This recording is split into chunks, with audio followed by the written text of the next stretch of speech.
Isn't it interesting? We spent so much time with him, yet I feel like we understand nothing. What's up, guys? So once again, here we are to do just like a general chat about Noel. Like at the time of recording, I don't even know what I'm going to call this video.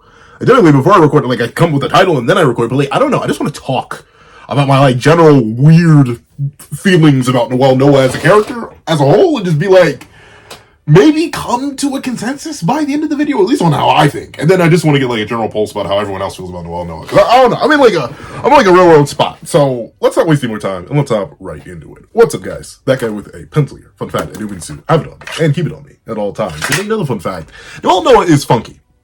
And not in the sense that he doesn't wash, but he's just weird. And not even in a bad way, right? He's just weird as in the sense that like, I can't get a solid read on the guy. And notably, this isn't the first time, right? Like I'm genuinely not the best at interpreting characters many a time before. You can check my history. I have fumbled many times before, but I don't know.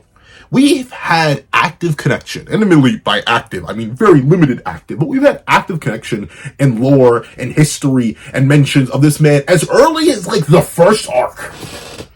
Like this man has been here for a minute. Okay, more than a minute. He's been here for at least 2. But I feel like I just don't know the guy. And even with his recent reveal of that hunger, the desire, the need to grow ever stronger, the fact that he took Isagi Yoichi, our glorious hero king, in order to simply rise up the divine emperor Michael Kaiser, all in a sense to get a rival that's actually worthy of him. Because Chris Prince is irrelevant, Loki irrelevant, Snuffy irrelevant, even Lava, all these strikers, all these monsters, all these beasts, all fall! And ultimately, he has to look to manipulating children in order to make other young adults actually possibly worthy opponents to only make himself stronger. Like it hits, right? Like that's the thing. I like that. Honestly, I prefer, at least my characters, not people in real life, but I prefer my characters to be a little bit dark, a little bit twisted, a little bit devious, if you will. And there's nothing more devious than looking a 17-year-old who's admired you for his entire life directly in the eyes and be like, I do not care about you. I never have cared about you. You have only been useful to me, and your function of making that other thing that wasn't useful to me more useful to me. And now that I've finally gotten to that point that he's gotten better, and this league is about to be over, and my paychecks are about to stop getting cashed, please, young man, step away from me and stop breathing on me, because you're ugly, you're stupid, you're dumb, and you're worthless now.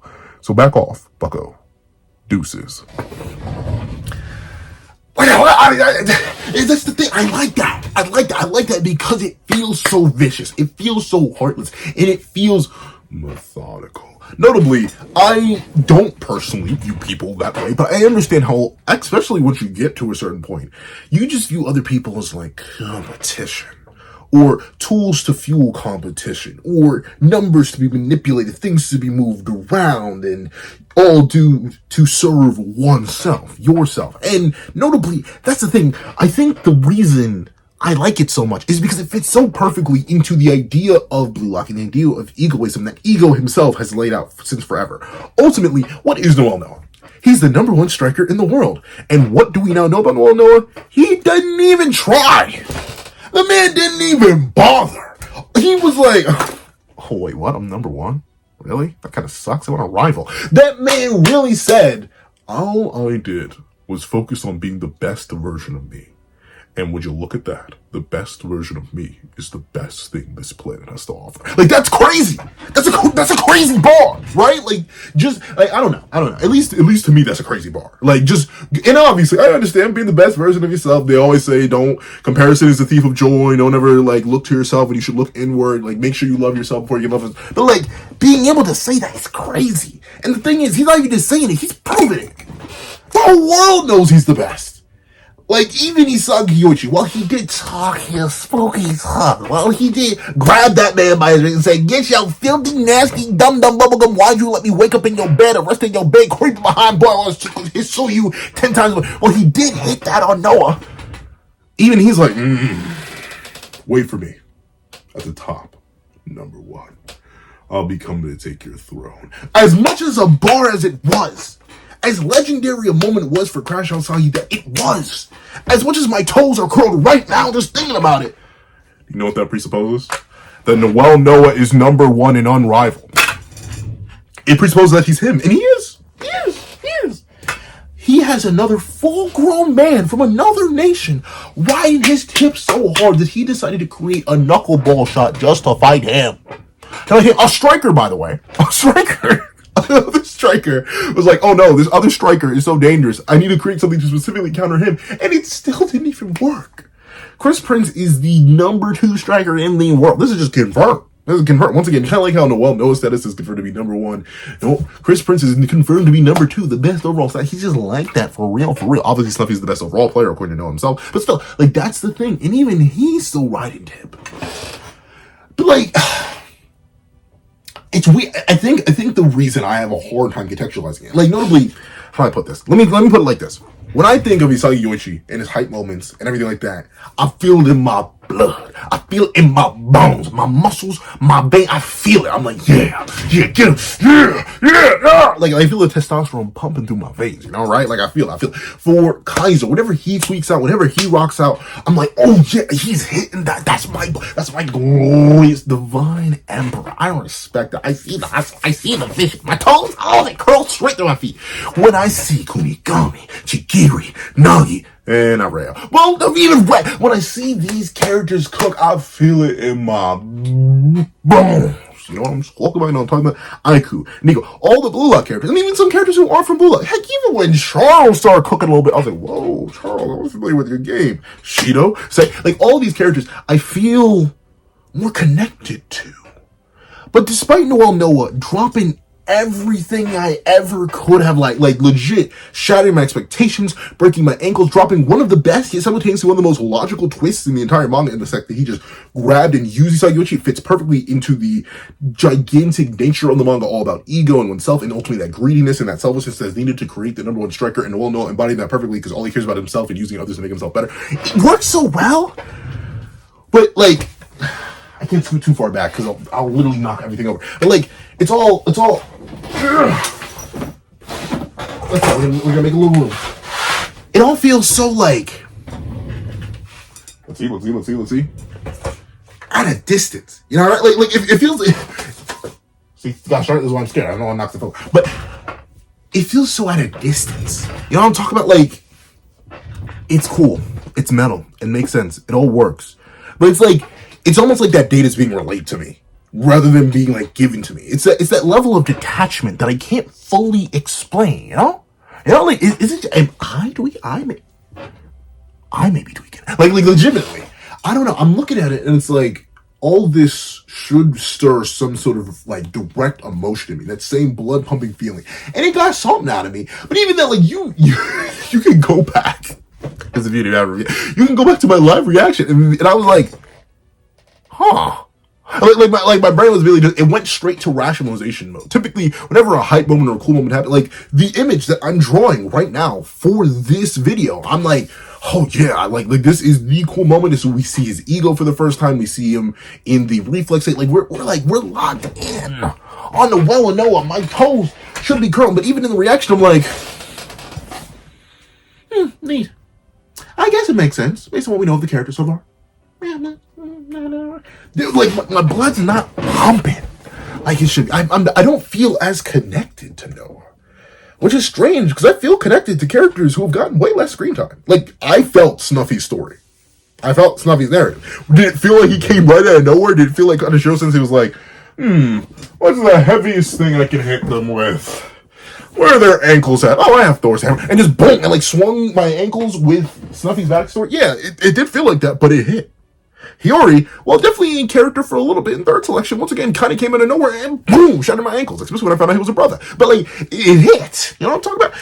And even, well, Lorenzo didn't really hit all too much, but still, like, that's the thing. I feel like I understand and I have like some sort of like symbiotic connection to these characters. Like, I can feel it.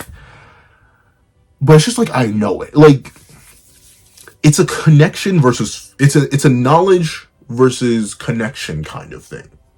Like, for example, back in my day, when I was a younger man, I'm old now, my bones ache and quake. Oh, I feel the soreness in my body from just going to the gym. But regardless, when I was a younger man, I could tell you The nature of the numbers. I could explain them all to you. Multiplication, long division, subtraction. I could do it all. Calculus. I struggled with it, but I could explain it to you. And I could do it, but I didn't necessarily feel anything. You know what I'm saying? Like, it didn't spur any emotion. It didn't spur. I could do it. But if you were to ask me to break down a book I read, such as the Percy Jackson series, I could tell about you with passion, with emotion, with feeling in my core. I could explain it to you with interest and dedication from my heart. It wasn't just that I knew the knowledge and information that came from the book, but I could recite it to you with interest, with dedication, with explanation, with want and desire to. Same thing with the sciences. I used, and still do, love astrology, astrophysics. It's just amazing to me, the grand scope of our universe. I feel something when I talk about it. It's just, it gets my blood pumping. But I just don't feel that with Noel Noah. It feels like I'm explaining addition to you. 1 + 1 does equal 2. Yes, thank you, Noel Noah. And that's weird. It's weird. I guess maybe that's the title of the video. Noel Noah makes me feel weird. But not even, like, I feel like I title it that, and y'all look at that and be like, I don't want to watch this pencil plate. It's probably going to be freaky. And it depends on how you think this video is so far. But still, that's the thing. I know Noel Noah. I understand Noel Noah. I feel nothing about Noel Noah. And the only reason this is kind of like, I'm not even saying it's fully a bad thing, but the reason I'm saying it's kind of a bad thing is because he is our final boss. We are building to him. Notably, I don't think we're going to fight that man directly for like 5 years. Y'all maybe looking at it like, Pencil, 5 years? How long do you think Blue is going to go? A while. A while. I expect to have kids before Blue is over. Just to give you, and notably, right now, I'm obviously going to be honest. It's like, let me just tell you how long the Blue is going. I'm smelling. I'm at bare minimum 5 years. But he's still our final boss. So I need to feel something, right? Like I need to feel some sort of direct connection to the character. And I want to know, is it just me? Am I the only one who's like nuts or crazy and just doesn't like I have the mental acknowledgement but not the emotional link to the character yet? Because I think it's that. Like notably, I feel like kind of since they gave us those moments with Noah and him talking with Isagi and him having these moments with like Ikaguri recently in the manga and well no, I think it's literally this chapter at the time I'm recording. But like we had these moments where he's like connecting and talking with these characters and even explaining his rationality and stuff like that. We have all this different build up around him. It's like I don't think it's kind of Shiro Sensei's lack of trying or anything like that. Like I think that there's reason. Like hey, and I can't even say it's the Nomura Sensei's lack of trying either when it comes to like displaying Noah. That panel of Noah revealing his ego in that crazy pose that I couldn't even dare try to do in a tiny notebook that's like 7 by what are you? What are you? 9 by 6 inches? Yeah, your boy cannot dream of beginning to draw like that. But still, that whole page, it's good. It's so good. The character work is good. It all makes sense in the narrative. The character itself is fantastic, and how it works into the narrative, and how it builds upon the themes of the narrative, and how it works as the perfect thing for Isagi. But it all feels almost empty, you know? Like it just doesn't hit. Like, I feel like it should hit. I feel like I should be smacked in the core with Noel Noah. He should be someone I'm itching and scratching for Isagi to defeat. Where I'm like, yes, Isagi, he is who you must topple. He is who you must overcome. He is the man who holds you back. But I just don't feel it in my core. The threat that is Noel Noah is a threat that I acknowledge, but I suppose a glass throne truly is all he has. Literally, he is just a hollow king, right? Because there's nothing. No passion, no desire outside of the desire to simply be the best. That throne is clear because it's just something to be shattered, something to be taken over, something to be stolen from a man with nothing. Yet everything, I don't know, he's simultaneously everything and nothing. It's someone so perfectly positioned to be exactly the kind of obstacle that he's needed to be for the narrative that he is a part of. Yet simultaneously, I feel absolutely nothing about that. How strange. However, there we go. That's what I think about Noel Noah. What do you guys think? Are you guys like? I want to know. And for anyone who's not like me, if that's all of y'all perfect, please tell me how you feel about Noah. Tell me how you feel about Noah. Help me connect to the guy. Help me connect to the guy. Help me get that emotional connection. Explain it in some way. If I miss anything thematically about the character, connection-wise about the character, anything about that, let me know. Let me know. Maybe it's just his lack of backstory. Something. Because I feel like I'm missing something. I feel like I'm missing something. And in fact, if you made it all the way to the end of this video, I want to thank you so much for watching, but also leave missing something. Leave missing something in the comment section down below. I did thank you so much for watching. Please remember to leave a like, share, comment, and subscribe. Make sure you hit that little notification bell so you don't miss out on every videos that come to the channel. Also do have a page down below or use more mean for as well as one, get them on, no more. Things like exclusive videos, early content, and more. You also now become a member of the channel for as low as $3 a month to get the same perks and more. So those perks include the live reactions to the series I'm to review, ad free ratings from all my videos, and becoming $20 patron or a $20 member. You can order whatever video you want. Also I do have a link to my Ko-Fi description down below. You drop 5 beats for a short video, 20 beats for a long video, or any beats at all. Any support is always greatly appreciated. Now, I'd like to thank you so much for watching once again, and I hope you guys have a wonderful day. This is that guy with the pencil, writing off.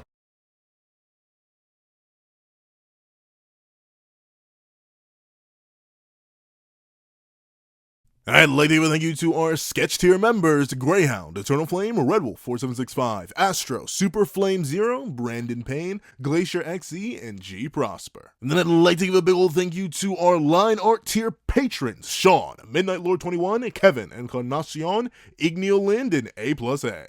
And I'd like to give a big ol' thank you to our Ink tier members: Fine, Austin Wimberly Euchia, and Yuki Alla. Then I'd like to give a big ol' gargantuan thank you to our digital art tier members: Jay Warrior and AZ Void. Then I'd like to give a big gargantuan thank you to our colored art tier patrons: Overlord Zero, Joaquin Munoz, and Item Okami. And I'd like to give a final gargantuan, supersized, sweet mother of mercy, that kidney will be yours one day, or the Black Myth video, whichever comes first, possibly both. That guy with a pencil tier patron, Calvin Elder.